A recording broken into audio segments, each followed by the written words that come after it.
Hey everyone! In today's video, I'm super excited to show you how I managed to get unlimited coins and gems in Baseball 9 using an incredible method I recently discovered. This trick has totally changed the game, and I'm thrilled to share it with you. First things first, let me open up the game to prove that it really works. As you can see, my resources are practically unlimited. I have so many coins and gems that I can buy and upgrade everything in the game without any worries. This really makes the game so much more enjoyable and fun. The best part is that this method is compatible with both Android and iOS devices, just like on my iPhone. You don't need to do any complicated steps like jailbreaking or rooting your device, which makes it super convenient and safe. The process is straightforward and easy to follow. Alright guys, let's get started with the tutorial.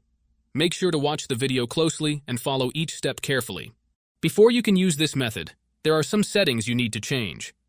These settings apply only for iOS devices. If you are on an Android device, you can skip this part and move on to the next step. First, head into your settings, tap on General, and make sure that Background App Refresh is turned on, either for Wi-Fi or for both Wi-Fi and mobile data. This ensures the app can run smoothly in the background. Next, swing by your battery settings and switch off low power mode. This feature can slow down your device, which we definitely don't want happening. With these two settings tweaked, you're all ready to move on to the next step. What you need to do next is open up your internet browser, in my case it's Safari, and go to the website called rocketmods.com. Rocketmods is a website where you can find many apps and games with amazing features. Once you are on the website, search for Baseball 9 and click on it. Here you will see some information about the app. To start the download, click on the green button and wait some time for the installation to finish. However, there is one more step that you need to complete before you can finish the installation.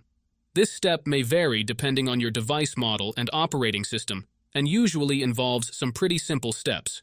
Don't worry, this step is very easy and quick, and there will be a video tutorial on how to complete it. Just follow the instructions, and you should be fine. So, that's it guys. If you enjoyed this video, make sure to leave a comment, like, and subscribe. Thanks for watching, and see you next time.